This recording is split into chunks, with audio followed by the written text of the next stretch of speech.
மேஷராசி அன்பர்களுக்கு இந்த ஆங்கில புத்தாண்டை நம்ம எடுத்துட்டோம் அப்படின்னா நம்முடைய திரிகோணம் ரொம்ப ரொம்ப பலமாக அற்புதமாக அமைஞ்சிருக்கு.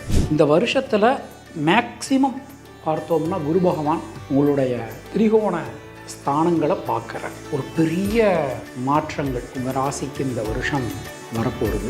திருக்கணித பஞ்சாங்கப்படி ஏற்கனவே 7.5 சனி போயின்னு இருக்கு அப்படின்னு சொல்லிட்டு நிறைய பேர் பயப்படுறீங்க. அந்த பயம் என்பது உங்களுக்கு வேண்டாம்.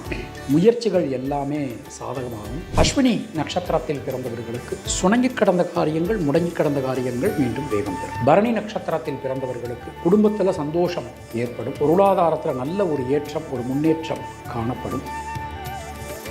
ரிஷபராசி அன்பர்களுக்கு கோச்சார ரீதியாக 11ஆம் இடத்துல சனி பகவான் இருந்தார்னா அது அவர்களுக்கு மிகப்பெரிய வளர்ச்சியை கொடுக்கும் அப்படிங்கிறது ஒரு பிரமாணம். கண்டிப்பாக நமக்கு இந்த தடைகள் எல்லாத்தையுமே தடுத்து சாதனைகளை என்பது உங்களால் புரிய முடியும். தொழில் கர்ம ஜீவனஸ்தானத்தில் வருஷம் தொடங்கும் போது சனி ராகுவினுடைய ஒரு இணைவு அமைஞ்சிருக்கு. புதிய உத்தியோகத்துக்கு முயற்சி செய்கிறவங்களுக்கெல்லாம் இந்த வருஷம் ரொம்ப ஒரு அற்புதம், ஒரு நல்ல ஒரு முன்னேற்றங்கள் என்பது ஏற்படும்.